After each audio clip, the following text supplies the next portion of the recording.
घेतली. नामधारकाने सिटीना श्री गुरुचे मुख्य शिष्य कोण कोण होते असे विचारले. तेव्हा ते म्हणाले, कृष्ण सरस्वती, बाल सरस्वती, उपेंद्र सरस्वती, माधव सरस्वती यांना श्री गुरुने वरद जाण्यास सांगितले. मी मात्र श्री गुरूंच्या संगतीतच राहिलो.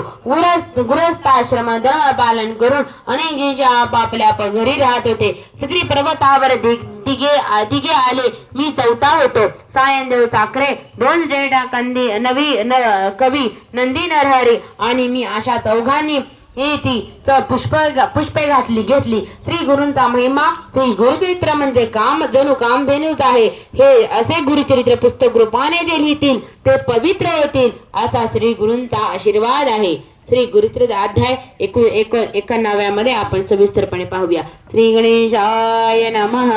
नामदार वेमी सिद्धासी, मागे कथा सांगितली आम्हासी.